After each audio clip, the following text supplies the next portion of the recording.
नेतृत्व म्हणजे राज्य करणे नसून जनतेला योग्य मार्ग दाखवणे हे असते. सध्या याच मंत्रावर महाराष्ट्रात एक नवीन वादळ येऊ घातलंय. महाराष्ट्रातली जनता आताच्या काही वर्षातल्या राजकारणाला कंटाळली आहे. म्हणूनच एखादी सांस्कृतिक घुसळण महाराष्ट्रात आवश्यक आहे. याच उद्देशाला पुढे घालून विधानसभा निवडणुकीच्या पार्श्वभूमीवर महाराष्ट्रात एक नवीन आघाडी येऊ घातली आहे. काय असेल तिचा अजेंडा?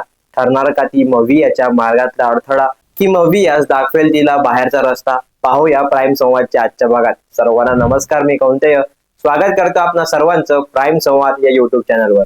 राज्यात आगामी विधानसभा निवडणुकीचे वारे वाहण्यास सुरुवात झाली आहे. प्रत्येक नेत्यानं आगामी विधानसभा निवडणुकीच्या पार्श्वभूमीवर मोर्चे बांधणी सुरू केली आहे. अशातच माजी केंद्रीय मंत्री राष्ट्रवादीचे शरद पवार हे प्रत्येक जिल्ह्यात जाऊन पदाधिकारी कार्यकर्त्यांशी संवाद साधतायत.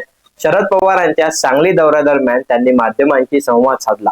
यावेळी त्यांनी तिसऱ्या आघाडी संदर्भात एक मिश्किल वक्तव्य केल्याचं दिसून आलं.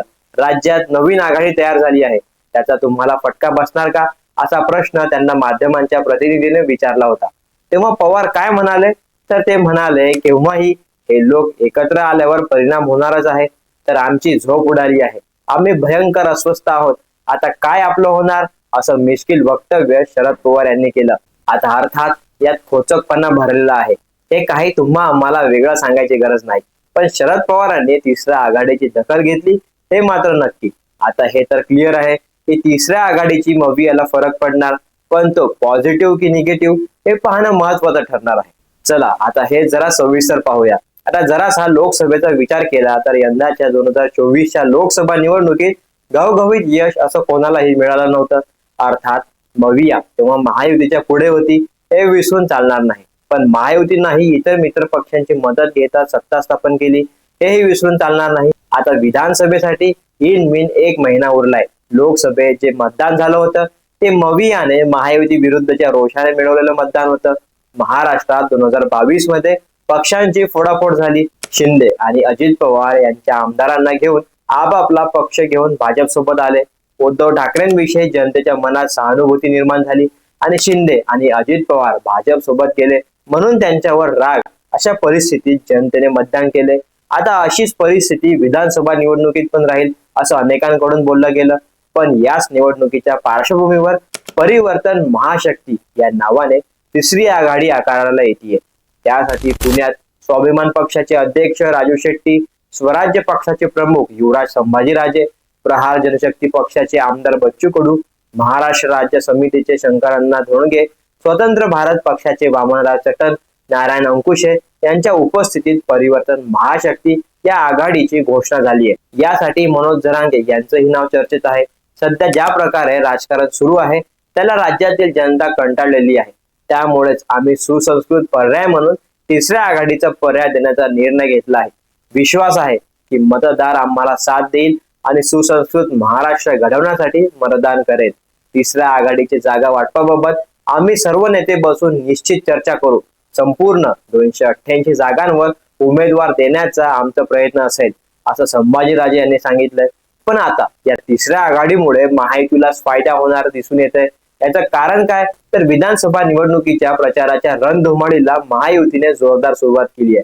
वेगवेगळ्या योजना आणि त्यांचं प्रमोशन, गेल्या काही वर्षातलं महायुतीने केलेले काम, यांची प्रसिद्धी अगदी बस ट्रेन पासून टीव्ही मोबाईल पोस्टर्स यांच्या मार्फत करण्यात येते.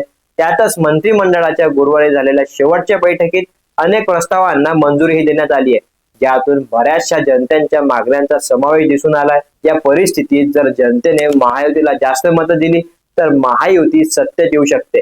असं असताना तिसरी आघाडी ही त्यांना मिळालेल्या मतांना महायुतीकडे वळवू शकते. त्यामुळे तिसऱ्या आघाडीचा फायदा होण्याची शक्यता नाकारता येत नाही.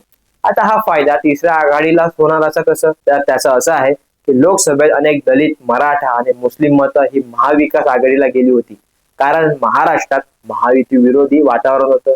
आता सध्या ही मविया ही भाजप आणि महायुती विरोधातील मत एकत्र करण्यासाठी आटापीट करते. ती त्यांच्याकडे एकत्र होतीलही, पण जर तिसरी आघाडी विधानसभेत उतरली तर मवियाची बरीचशी मतं ही तिसऱ्या आघाडीकडे जाण्याची शक्यता आहे, कारण यात जरांगे फॅक्टर मोठं काम करू शकतो. जरांगेंनी मराठा समाजात काय वादळ आणलंय आणि त्यांनी सरकार व प्रामुख्याने फडणवीसांच्या विरोधात काय काय घोषणा केली आहे आणि काय काय चॅलेंजेस दिलेत हे तुम्हा आम्हा सर्वांनाच माहिती आहे. त्यामुळे जिथे जरांगे तिथे मराठा अशी परिस्थिती होण्याची शक्यता यंदाच्या विधानसभा निवडणुकीत दिसते. दुसरीकडे त्याचप्रमाणे बच्चू कडू महाराष्ट्रातील अचलपूर अपक्ष आमदार आणि प्रहार जनशक्ती पक्षाचे नेते आणि वंचित आणि अपंगांसाठी कार्य करणारे नेते. 2017 मध्ये त्यांनी अपंग कल्याणासाठी निधीचा गैरवापर केल्याचा आरोप करत नाशिक महानगरपालिकेच्या विरोधात आंदोलन केली होती. या निषेधामुळे सरकारी कामात अडथळा आणणे आणि सार्वजनिक सेवकावर हल्ला केल्याबद्दल त्यांना शिक्षाही झाली होती. दिव्यांगाच्या पाठिंब्याचे विकेंद्रीकरण करणे आणि कल्याणासाठी लाभ महाराष्ट्रातील सर्व जिल्ह्यांपर्यंत पोहोचवणे हे त्यांच्या प्रयत्नांचे उद्दिष्ट आहे. त्यांच्या या कार्याचा फायदा त्यांना तिसऱ्या आघाडीत मत मिळवण्यासाठी होऊ शकतो आणि नंतरचे परिवर्तन महाशक्तीच्या अजेंड्यात शेतकऱ्यांच्या हक्कासाठी वकिली करणे आणि मराठा आरक्षण सुरक्षित करणे याचा समावेश आहे.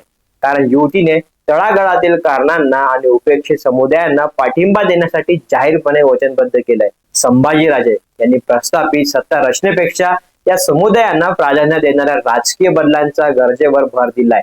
जर राजू शेट्टी यांनी शेतकऱ्यांच्या न्यायावर युतीचे लक्ष केंद्रित केलंय. परिवर्तन महाशक्तीचा उद्देश त्याच विभागातील मतदारांना आकर्षित करणे आहे, विशेषतः ग्रामीण, कृषी प्रधान आणि मराठा समुदाय ज्यावर MVA ऐतिहासिक दृष्ट्या अवलंबून आहे. शेतकऱ्यांचे हक्क, मराठा आरक्षण यांसारख्या मुद्द्यांवर विजय मिळवून युती MVA कडून महत्वपूर्ण मते मिळवू शकते. जर या तिसऱ्या युतीने महाविकास आघाडीच्या पारंपरिक मतदारांचा पाठिंबा यशस्वीरित्या खेचला तर महाविकास आघाडीच्या निवडणुकीत एकूण कामगिरी कमकुवत ठरू शकते.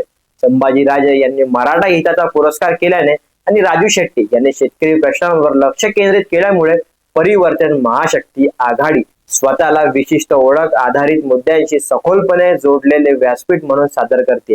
हे MVA ला आव्हान ठरू शकते. आता हा निगेटिव्ह परिणाम टाळण्यासाठी महाविकास आघाडीला त्यांच्या मोहिमेच्या धोरणात बदल करणे आवश्यक आहे. ग्रामीण आणि मराठा समस्यांवर अधिक तीव्रतेने लक्ष केंद्रित करणे आणि परिवर्तन महाशक्तीच्या आव्हानांचा प्रतिकार करण्यासाठी त्यांची युती आणि संदेशवहन यांचे योग्य नियोजन करणे आवश्यक आहे. असं केलं तर महाविकास आघाडी आणि महायुती आणि परिवर्तन महाशक्ती यांच्या समोर आव्हान ठरू शकते. याबाबत तुम्हाला काय वाटतं? तिसरी आघाडी ठरणार का महाविकास आघाडीसाठी डोकेदुखी? आम्हाला कॉमेंट बॉक्स मध्ये नक्की सांगा. आणि हा व्हिडिओ आवडल्यास प्राईम संवाद YouTube चॅनलला सबस्क्राईब करायला विसरू नका. धन्यवाद.